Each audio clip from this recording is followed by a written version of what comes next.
السلام علیکم ورحمۃ اللہ وبرکاتہ۔ پرواز ہے دونوں کی کسی ایک فضا میں، سرکس کا جہاں اور ہے شاہی کا جہاں اور۔ الفاظ و معانی میں تفاوت نہیں لیکن ملا بھی اذاں اور ہے مجاہد بھی اذاں اور۔ کچھ تو پھونکا ہے تیرے کانوں میں کسی اور نے، وگرنہ اتنا زہر میری محبت تو نہیں مل سکتی۔ مواخات یوتھ فورس کے نوجوانوں، زندہ دل باوقار باوفا، نڈر بے باک بے خوف، نوجوان ساتھیوں اور دوستوں، یقیناً رب العالمین نے انسان کو دنیا میں بھیجا اور اس کے آنے کے مقصد کو بھی واضح فرما دیا۔ چنانچہ ارشاد ہوگا وما خلقت الجن والانس الا لیعبدون، کہ نہیں ہم نے پیدا کیا جن و انس کو مگر فقط اپنی عبادت کے لیے، اپنی ہی بندگی کے لیے۔ رب العالمین نے عبادت اور بندگی کے طریقہ کار سکھلانے اور سمجھانے کے لیے ہر دور کی مناسبت سے کم و بیش 1,24,000 انبیاء کرام مبعوث فرمائے ہیں۔ تمام تر انبیاء کی دعوت کا مقصد یہی رہا کہ بھولے بھٹکے ہوئے لوگوں کو صحیح معنوں میں رب العالمین کی معرفت اور پہچان کروائی جائے، اور اسی سلسلے کی آخری کڑی نبی کائنات جناب محمد رسول اللہ صلی اللہ علیہ وسلم ہے۔ آپ نے بھی ان لوگوں کو جو شرک و بدعت کی دلدل میں دھنسے ہوئے تھے اور اس راستے پر چل رہے تھے جو راستہ رب العالمین کی جہنم کی طرف لے کے جانے والا راستہ ہے، انہیں خالصتاً توحید کی دعوت کے ذریعے سے اس راستے کا راہی اور مسافر بنایا کہ جو راستہ حوض کوثر سے ہوتا ہوا سیدھا رب العالمین کی جنت میں لے کے جانے والا راستہ ہے۔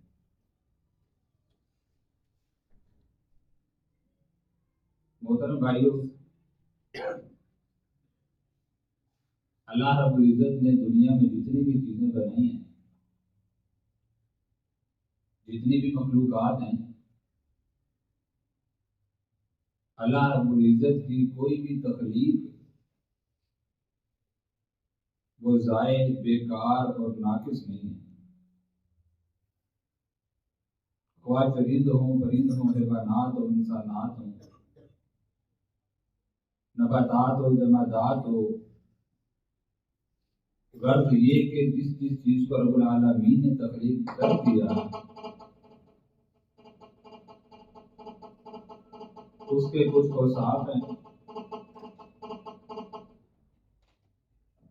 اس کی کچھ خصوصیات ہیں،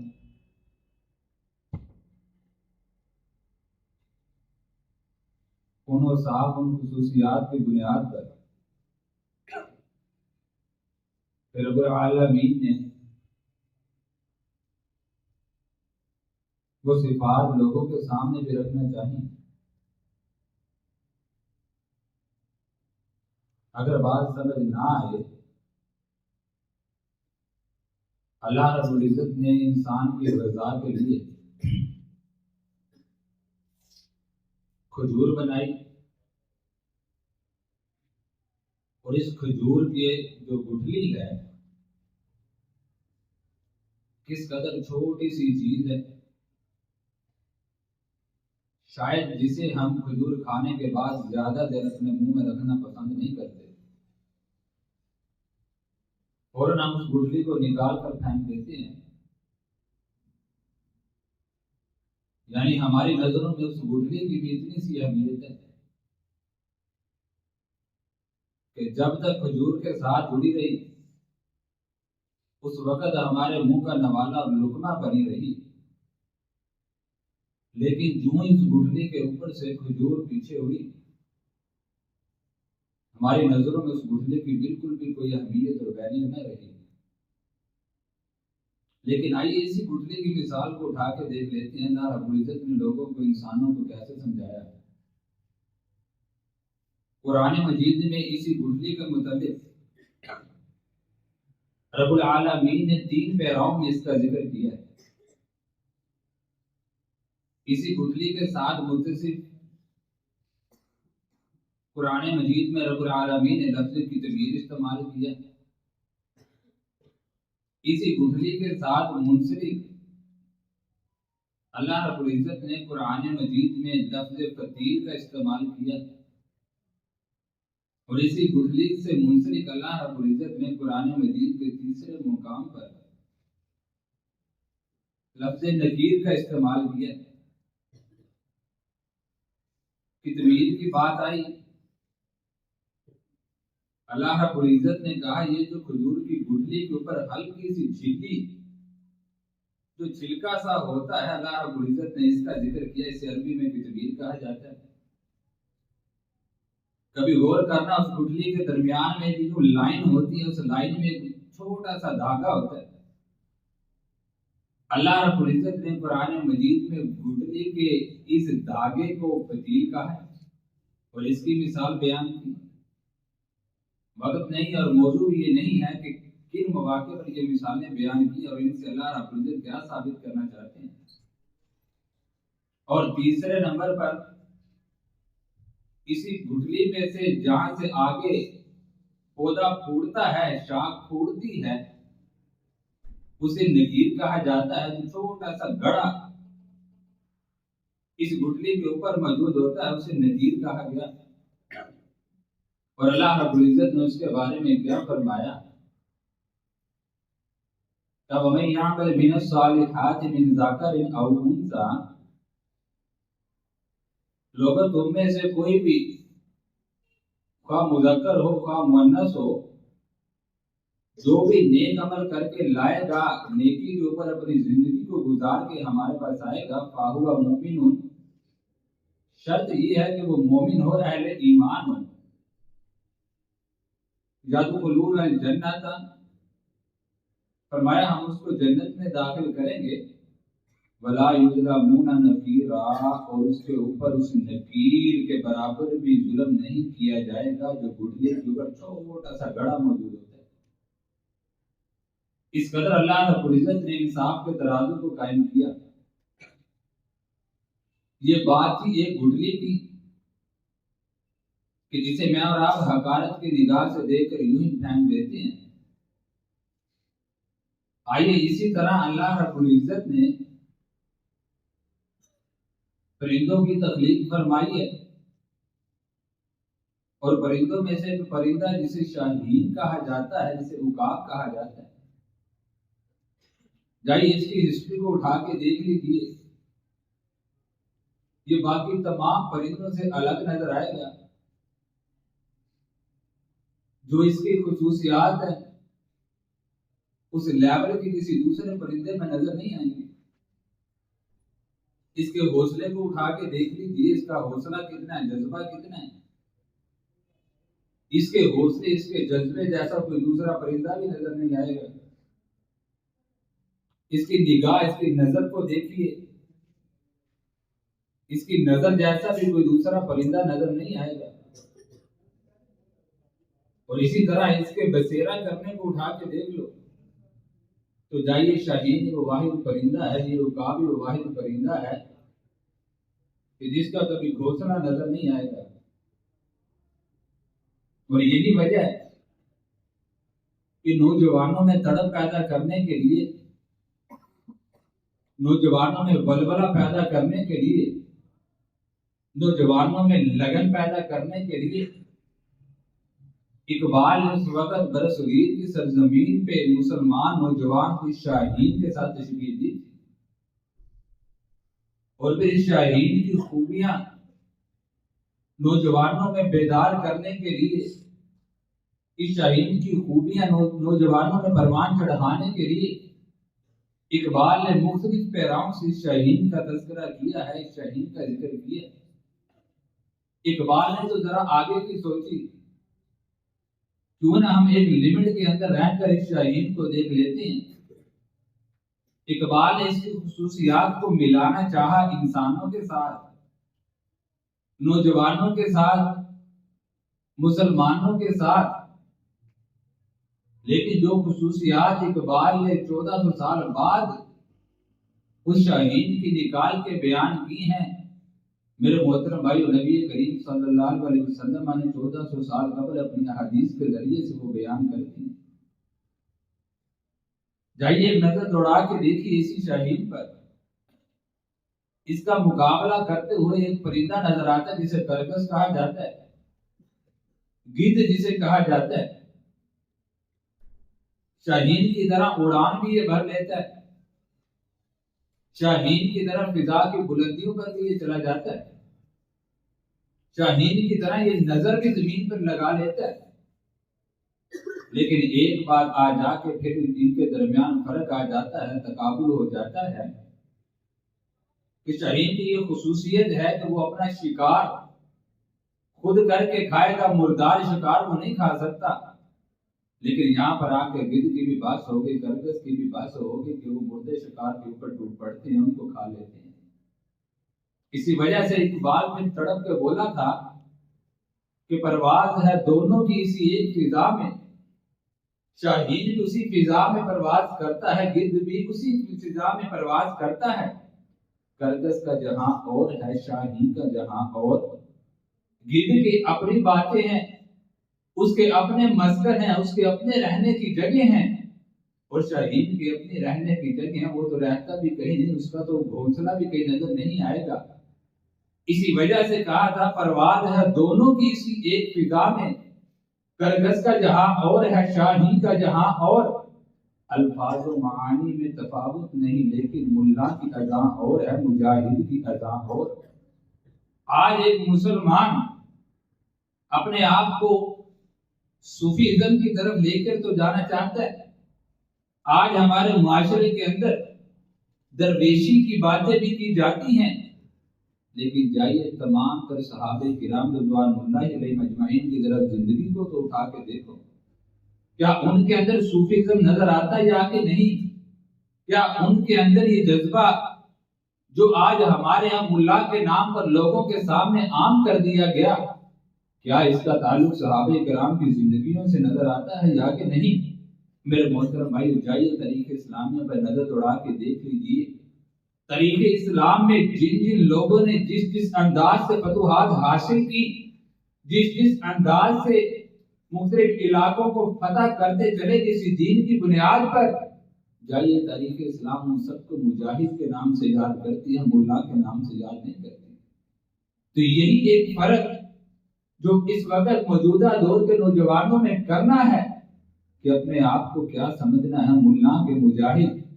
اور یقیناً جب یہ فرق ہمارے سامنے آ جائے گا، ہمیں اپنے منصب کا پتہ چل جائے گا، ہمیں اپنے فرائض کی پہچان ہو جائے گی۔ اور میرے محترم بھائیو، آئیے نبی کریم جناب محمد رسول اللہ صلی اللہ علیہ وسلم کی حدیث مبارکہ سے لیتے ہیں۔ اقبال نے تو شاہین کی نظر کو بڑی دور تک بیان کیا، شاہین کی نظر جیسی نظر اقبال کو کہیں نظر ہی نہیں آئی۔ لیکن میرے محترم بھائیو، ایک نظر اس نوجوان کی ہے، ایک آنکھ شاہین کی جس کے ساتھ مشابہت تشبیہ دی اقبال نے، اور ایک آنکھ اس نوجوان کی جس آنکھ کے منظر کو رب العالمین نے بیان کیا۔ وہ آنکھ کیسی آنکھ ہے؟ وہ کس نوجوان کی آنکھ ہے؟ وہ کس انسان کی آنکھ ہے؟ نبی کریم جناب محمد رسول اللہ صلی اللہ علیہ وسلم نے ارشاد فرمایا، سبعۃ یظلهم اللہ تعالی فی ظلہ یوم لا ظل الا ظلہ۔ لوگوں کل قیامت کا دن ہوگا، 7 قسم کے لوگ ایسے ہوں گے کہ جنہیں رب العالمین اپنے عرش کا سایہ نصیب فرمائیں گے۔ اور عرش کا سایہ اللہ رب العزت اس دن کس انداز میں ہوگا؟ فرمایا یوم لا ظل الا ظلہ۔ اس دن کسی درخت کا سایہ نہیں ہوگا، اس دن کسی چھت کا سایہ نہیں ہوگا، اس دن کسی کپڑے کا سایہ نہیں ہوگا، اس دن کسی قسم کا سایہ نہیں ہوگا، لیکن صرف اور صرف رب العالمین کے عرش کا سایہ ہوگا۔ اور اس دن کی سختی، اس دن کی گرمی، اس دن کی حدت، اس دن کی شدت نبی کریم جناب محمد رسول اللہ صلی اللہ علیہ وسلم کی حدیث مبارکہ موجود ہے کہ سورج 1 میل کی مسافت پر، اور صحابی رسول صلی اللہ علیہ وسلم یہ صحابی بیان کرتے ہیں کہ نبی کریم صلی اللہ علیہ وسلم نے ارشاد فرمایا یہ سورج 1 میل کی مسافت پہ ہوگا۔ اب یہاں پر صحابی کو یہ اشکال ہے، اس میل سے کون سا میل مراد ہے؟ 1 میل تو یہ جو ہمارے یہاں فاصلے کا میل ہے، فاصلہ ماپنے کے لیے 1 میل 2 میل 3 میل کا لفظ استعمال کیا جاتا ہے۔ ایک یہ میل ہے اور دوسرا میل عربی زبان میں سرمے دانی کے اندر جو سلائی ہوتی ہے، جس سلائی کو آنکھ میں پھیرا جاتا ہے، اس کو بھی عربی زبان میں میل کہا جاتا ہے۔ اب یہاں پر صحابی کو یہ اشکال ہے کہ اس سے کون سا میل مراد ہے، اس کے متعلق صحابی کو علم نہیں ہے، لیکن میرے محترم بھائیو دونوں میلوں کو اٹھا کے دیکھ لیتے ہیں۔ اگر تو یہ میل مراد ہو جو سلائی والا، سرمے دانی کی سلائی والا، اگر سورج اتنے میل کی مسافت پہ آ گیا، اتنے فاصلے پر آ گیا، پھر بھی سوچ لیجیے اس دن میری اور آپ کی کیا حالت اور کیفیت ہوگی۔ اور اگر فاصلے والا میل کو ماپ کے دیکھ لیں، اگر وہ والا میل مراد لے لے تو آج سورج ہم سے پتہ نہیں کتنے میلوں دور ہے، لیکن گرمیوں کے اندر میں اور آپ اس کی شدت اور حدت کو 5 منٹ بھی سورج کی روشنی میں کھڑے ہو کر برداشت نہیں کر سکتے، دھوپ میں کھڑے ہو کر اس کی گرمی کو برداشت نہیں کر سکتے۔ اندر بیٹھے ہوئے ایئر کنڈیشن روم میں، وہاں پر بھی ہمارے پسینے کی جو کیفیت ہوتی ہے آپ سب احباب خوبی واقف ہیں۔ لیکن میرے محترم بھائیوں آج جو سورج ہم سے اتنا دور ہے، اس کے باوجود گرمی میں ہماری کیفیت کیا ہو جاتی ہے۔ اور جس دن سورج 1 میل کی فاصلے پر آ گیا، اتنی مسافت پہ آ گیا، چاہے وہ فاصلے والا میل ہو چاہے وہ سلائی والا میل ہو، اس دن گرمی کی حالت اور شدت کیا ہوگی۔ یہی وجہ حدیث مبارکہ میں آتا آپ صلی اللہ علیہ وسلم نے کیا ارشاد فرمایا، کہا اس دن گرمی کی وجہ سے کچھ لوگ ایسے ہوں گے جن کا پسینہ ان کے ٹخنوں تک ہوگا، کچھ لوگ ایسے ہوں گے جن کا پسینہ ان کے گھٹنوں تک ہوگا، کچھ لوگ ایسے ہوں گے جن کا پسینہ ان کے ناک تک ہوگا، کچھ لوگ ایسے ہوں گے جن کا پسینہ ان کے منہ تک ہوگا، کچھ لوگ ایسے ہوں گے وہ اپنے ہی پسینے میں ہوتے کھا رہے ہوں گے۔ میرے محترم بھائی یہ اس دن کا منظر ہے، یہ قیامت کے دن کی شدت اور حدت ہے، یہ قیامت کے دن کی گرمی ہے۔ اس دن فرمایا یوم لا ظل الا ظلہ، اس دن اللہ رب العزت کے عرش کے سائے کے علاوہ کوئی سایہ نہیں ہوگا، اور اللہ رب العزت کے عرش کا سایہ 7 قسم کے لوگوں کو ملے گا۔ ان میں سے نمبر 1 اور جن کا تعلق ہمارے موضوع کے ساتھ اور بالخصوص نوجوانوں کے ساتھ ہے، ان میں سے سب سے پہلے نمبر پر کیا؟ ایسا نوجوان وشاب نشأ فی عبادت اللہ، وہ نوجوان جس نے اپنی جوانی کے شب و روز کو اللہ رب العزت کی عبادت میں گزارا ہوگا، وہ نوجوان جس نے اپنی جوانی میں اللہ اور اس کے رسول کے احکامات پر عمل کیا ہوگا۔ اور دوسرے نمبر پہ کیا فرمایا؟ وَرَجُلٌ ذَكَرَ اللَّهَ خَالِيًا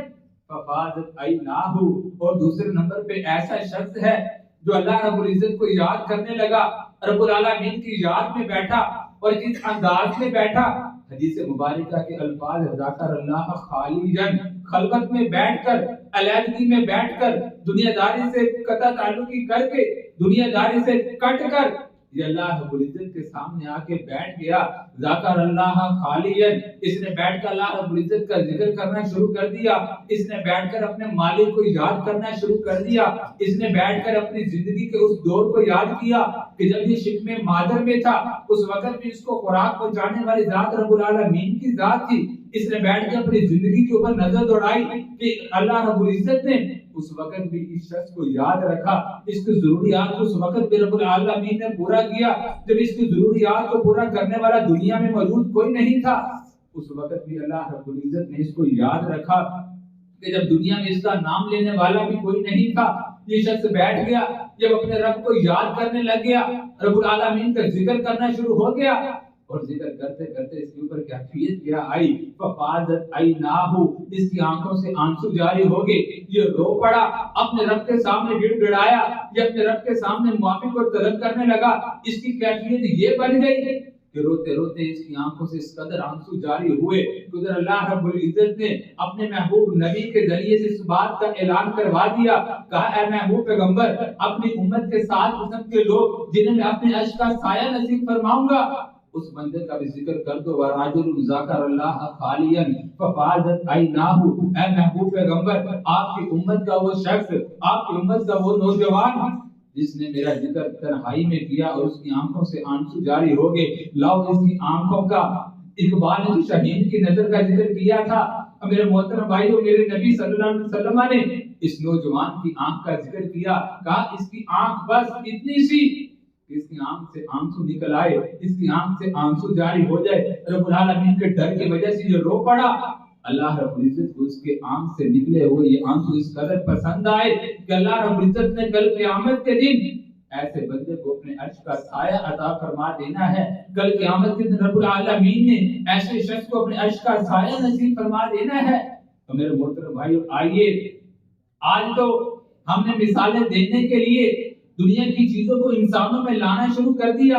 ہم نے مثالیں دینے کے لیے دنیا کی چیزوں کا انسانوں کے ساتھ موازنہ اور تقابل کرنا شروع کر دیا۔ لیکن جائیے احادیث بھی کچھ اسی طرح سے ہمیں گائیڈ کرتی ہیں، احادیث بھی کچھ اسی طرح سے ہمیں موٹیویٹ کرتی ہیں، احادیث بھی کچھ اسی طرح سے میرے محترم بھائیو ہماری روحانی تربیت کرتی ہیں۔ اور آئیے نبی کریم جناب محمد رسول اللہ صلی اللہ علیہ وسلم کی حدیث مبارکہ غزوہ احد کے منظر کو بیان کیا گیا، اور آئیے اقبال نے تو آج شاہین کے حوصلے کو بیان کیا، شاہین کے جذبے کو بیان کیا، لیکن جائیے میں کچھ جھلکیاں احادیث سے بھی دکھانا چاہتا ہوں کہ 1400 سال پہلے کس طرح سے جذبے ہوا کرتے تھے، 1400 سال پہلے کس طرح سے ولولے ہوا کرتے تھے، کس طرح سے لگن ہوا کرتی تھی، کس انداز سے تڑپ ہوا کرتی تھی۔ میرے محترم بھائیو، غزوہ احد کا موقع ہے، حضرت سعد بن ابی وقاص رضی اللہ تعالی عنہ اور حضرت عبداللہ بن جحش رضی اللہ تعالی عنہ ہے۔ کہتے ہیں میں اور حضرت سعد رضی اللہ تعالی عنہ آپس میں ایک دوسرے کو یہ کہنے لگے کہ سعد تم رب العالمین کے سامنے دعا کرو، میں آپ کی دعا پہ آمین کہوں گا۔ حضرت سعد کہتے ہیں عبداللہ تم رب العالمین کے سامنے دعا کرو، میں آپ کے الفاظ پہ آمین کہوں گا۔ کہتے ہیں حضرت سعد بن ابی وقاص رضی اللہ تعالی عنہ نے اپنے دونوں ہاتھوں کو اٹھایا اور رب العالمین کی بارگاہ میں دعا کرنے لگے۔ دعا کرتے کرتے کیا کہنے لگے؟ کہنے لگے اے اللہ، اب سے کچھ دیر کے بعد یقیناً غزوہ احد کا میدان سجنے لگا ہے، اب سے کچھ دیر کے بعد ہم کافروں کے ساتھ مقابلے کے لیے اترنے لگے ہیں، اب سے کچھ دیر کے بعد ہم کفار کے خلاف میدان میں آ رہے ہیں۔ اللہ میں تجھ سے یہ دعا کرتا ہوں کہ جب میں میدان میں اتروں سعد کے سامنے ایسا کافر آئے جو اپنے سارے کے سارے کافروں میں سے بڑا بہادر بنا پھرتا ہے، سعد کا سامنا اس کافر سے ہو جو اپنے لشکر میں بڑا جنگجو بنا پھرتا ہے، سعد کا مقابلہ اس کافر سے ہو جو ان میں سب سے زیادہ غصے والا ہے، سعد اس کافر کا مقابلہ کرے، اللہ میں اس کے مقابلے پہ اتروں، میں اس کے ساتھ لڑائی کروں، میں اس کے ساتھ قتال کروں، میں اس کے ساتھ جھگڑا کروں، اور کرتے کرتے اللہ وہ میرے ہاتھ سے قتل ہو جائے، اللہ وہ میرے ہاتھ سے مارا جائے۔ اس قدر حضرت سعد بن ابی وقاص کا جذبہ۔ اور حضرت عبداللہ بن جحش کہتے ہیں میں نے آپ کی اس دعا پہ آمین کہا، کہتے ہیں پھر میں نے اپنے ہاتھوں کو اٹھایا۔ میرے محترم بھائی عبداللہ بن جحش کی دعا کو ذرا سنیے گا، کیا کہنے لگے؟ کہنے لگے اللہ میرا بھی مقابلہ کسی ایسے کافر سے ہو جو ان کی صفوں میں بڑا بہادر بنا پھرتا ہے۔ میرے محترم بھائیو دیکھو کیسا حوصلہ، کیسا جذبہ، کیسی لگن، کیسی تڑپ ہے دین کے لیے۔ کہنے لگے میرا اے اللہ میرا مقابلہ ان کافروں کی صفوں میں سے اس کافر سے ہو جو ان میں سب سے زیادہ بہادر بنا پھرتا ہے، میرا مقابلہ ان کفار کی صفوں میں سے ایسے کافر سے ہو جو ان میں سب سے زیادہ غصے والا، اے اللہ میں اس کے ساتھ قتال کروں، اللہ میں اس کے ساتھ لڑائی جھگڑا کروں، اللہ میں اس کے ساتھ مقابلے میں آؤں، اور اللہ مقابلے میں آتے آتے میں جام شہادت کو نوش کر جاؤں، اللہ میں تیری راہ میں مارا جاؤں، اللہ میں تیرے پاس چلا آؤں۔ اور میرے محترم بھائی ساتھ جذبہ دیکھنا عبداللہ بن جحش کا، کہتے ہیں اللہ جب وہ میرے اوپر حملہ کرے، اللہ جب وہ مجھے شہید کرنے کی کوشش کرے، اللہ میری حالت یہ ہو کہ وہ میرے ناک کو بھی کاٹ ڈالے، اللہ میرے کانوں کو بھی کاٹ ڈالے، اللہ میرے ہاتھوں کو بھی کاٹ ڈالے، اللہ جب میں تیری بارگاہ میں پہنچوں اللہ تو مجھ سے پوچھے عبداللہ یہ کس حالت میں آیا ہے، عبداللہ یہ کیسی کیفیت بنا کے آیا ہے، اے عبداللہ تیرے ساتھ یہ کیا معاملہ بنا؟ اللہ میں تیرے سامنے یہی کہوں تیری راہ میں اپنے کانوں کو بھی کٹا کے آ گیا، اللہ تیری راہ میں اپنے بازوں کو بھی کٹا کے آ گیا، اللہ تیری راہ میں اپنے ناک کو بھی کٹا کے آ گیا۔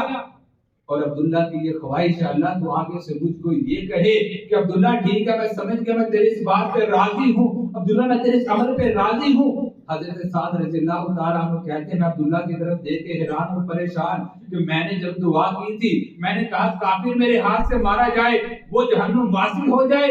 اور عبداللہ نے آمین کہا تھا۔ اب عبداللہ کی دعا دیکھو کیسی دعا ہے، یہ رب العالمین کی بارگاہ میں ملاقات کرنا چاہتا ہے اور کس انداز سے یہ ملاقات کرنا چاہتا ہے۔ عبداللہ کے جذبے کو دیکھ کر حضرت سعد بن ابی وقاص رضی اللہ تعالیٰ عنہ کہتے ہیں میں نے بھی آمین کہہ دیا۔ میرے محترم بھائیو دیکھیے ان صحابہ کے جذبات کو، جائیے ایک جھلک اور پیش کیے دیتا ہوں۔ حضرت مصعب بن عمیر رضی اللہ تعالیٰ عنہ ہیں، کیا بیان فرماتے ہیں، جب غزوہ احد کا موقع تھا کہتے ہیں لشکر اسلام کا پرچم میرے ہاتھ میں تھا، میرے دائیں ہاتھ میں لشکر اسلام کا پرچم تھا، نبی کریم صلی اللہ علیہ وسلم نے وہ پرچم مجھے تھمایا تھا، کہتے ہیں میں اس پرچم کو تھامے ہوئے تھا، میرے اوپر ایک کافر حملہ آور ہوا، اس نے اس قدر کڑی ضرب مجھ پہ لگائی، میرے دائیں ہاتھ کے اوپر، میرے دائیں بازو کے اوپر اس نے اپنی تلوار سے وار کیا، میرا دایاں بازو کٹ گیا، میں نے اس لشکر اسلام کے پرچم کو اپنے بائیں بازو بائیں ہاتھ سے پکڑ لیا، کہتے ہیں وہ کافر پھر میری طرف جھپٹا، پھر میری طرف آیا، اس نے دوبارہ تلوار سے میرے بائیں بازو کے اوپر وار کیا، اس کے وار کے نتیجے میں میرا بایاں بازو بھی کٹ گیا، کہنے لگے میں گھٹنوں کے بل زمین پہ بیٹھ گیا اور میں نے اس پرچم کو اپنے ان بازو کے ساتھ ایسے سینے سے لگا لیا، کہتے ہیں مجھ پہ پھر حملہ آور ہوا، اس نے پھر مجھے شہید کرنا چاہا، اس نے پھر میرے سر کے اوپر ضرب لگائی، قبل اس کے لشکر اسلام کا پرچم زمین پہ گر جاتا، کہتے ہیں شیر خدا حضرت علی المرتضیٰ رضی اللہ تعالیٰ عنہ آگے بڑھے، انہوں نے آگے بڑھ کر اس پرچم کو تھام لیا اور صاحب میری طرف دیکھ رہے ہیں، واہ مصعب تیرے کیا کہنے کہ تو نے لشکر اسلام میں آنے کے بعد، دار اسلام میں داخل ہونے کے بعد اس دین کی اشاعت کے لیے، اس دین کی تبلیغ کے لیے، اس دین کے لیے قربانیاں کس انداز سے پیش کر ڈالی، کن جذبوں کے ساتھ قربانیاں پیش کر ڈالی، کن حوصلوں کے ساتھ قربانیاں پیش کر ڈالی، واہ مصعب تیرے جیسا حوصلہ کہاں سے لے کے آئے، ایک بازو کٹا دوسرے نے پرچم کو تھام لیا، دوسرا بھی کٹ گیا تو یوں اپنے ان سہاروں سے اس پرچم کو تھام لیا، واللہ جائیے اٹھا کے دیکھیے طریقے اسلام کے علاوہ باقی طریقوں کو اٹھا کے دیکھ لیجئے، کہیں بھی ایسے جذبے نظر نہیں آئیں گے، خواہ تشبیہات دیتے پھر شہیدوں کے ساتھ، خواہ تشبیہات دیتے پھر عقابوں کے ساتھ، خواہ تشبیہات دیتے پھر شیروں کے ساتھ، جائیے جن کے ساتھ مرضی تشبیہات دے لو، لیکن اصحاب پیغمبر کے جو نبی کریم صلی اللہ علیہ وسلم کے جو اصحاب ہیں، جو اصحاب پیغمبر ہیں، جو حوصلے ان کے ہیں وہ کہیں اور نظر نہیں آئیں گے، جو جذبات ان کے ہیں وہ کہیں اور نظر نہیں آئیں گے، جو نگاہیں ان کی ہیں ان نگاہوں کا کوئی نگاہ مقابلہ نہیں کر سکتی، جو نظریں ان کی ہیں ان کی نظروں کا مقابلہ دنیا کی کوئی نظر نہیں کر سکتی، اور میرے محترم بھائی جو ان کے نقش قدم پر چلنے والا، جو ان کے ان جیسے جذبات کو اپنے اندر پیدا کرنے والا، جو ان جیسے حوصلوں کو اپنے اندر پیدا کرنے والا، جو ان جیسی نگاہوں کو اپنی نگاہیں بنانے والا، جو ان جیسی نگاہوں کے اوپر اپنی نگاہوں کو چلانے والا، میرے محترم بھائی یقیناً اس کا مقابلہ پھر شاہین بھی نہیں کر سکتا، اللہ کی قسم ایسی نگاہوں کے اوپر تو اللہ رب العزت نے ویسے اپنے عرش کا سایہ بھی عطا فرما دینا ہے، ایسی نگاہوں کے اوپر تو رب العالمین نے ویسے ہی جہنم کی آگ کو حرام کر دینا ہے۔ اور آئیے تیسرا جذبہ بھی آپ کے سامنے رکھنا چاہتا ہوں، نبی کریم جناب محمد رسول اللہ صلی اللہ علیہ وسلم کے سامنے غزوہ احد کا موقع ہے، 4 صحابہ کرام آئے،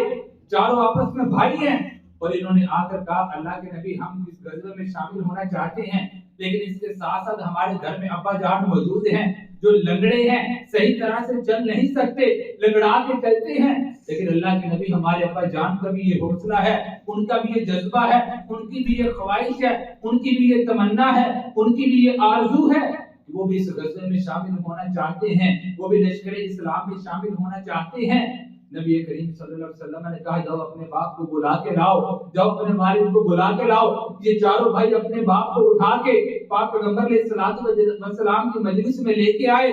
نبی کریم صلی اللہ علیہ وسلم ان سے مخاطب ہوئے، کہنے لگے بتاؤ تم تو معذور ہو، تم تو مکلف ہو، تکلیف میں ہو، لہذا تم جہاد میں نہ جاؤ، تم مجاہدین کی صفوں میں نہ جاؤ، لیکن وہ کہنے لگے کہ میرے اندر تڑپ بہت زیادہ ہے، میں نہیں چاہتا میں ثواب سے محروم رہوں۔ نبی کریم صلی اللہ علیہ وسلم نے کیا ارشاد فرمایا، کہا کیوں تم اس قدر معذوری کے باوجود کیوں اس لشکر اسلام کی صفوں میں جانا چاہتے ہو، کیوں کفار کے ساتھ مقابلے کے لیے اترنا چاہتے ہو، کیوں تم ان کے ساتھ مقابلہ کرنا چاہتے ہو، کیا تمہارے دل کے اندر کون سی ایسی بات ہے، کون سی ایسی تڑپ ہے، کون سی ایسی خواہش ہے کہ جس کی بنیاد پر تم لشکر اسلام کے ساتھ شامل ہونا چاہتے ہو؟ میرے محترم بھائی آگے سے کیا جواب دیا، کہنے لگے اللہ کے نبی میں یہ چاہتا ہوں کہ اپنی اسی معذوری کے ساتھ اس لشکر اسلام کا حصہ بنوں، کفار کے ساتھ مقابلے کے لیے اتروں، دشمنوں کی صفوں کے اندر چلا جاؤں۔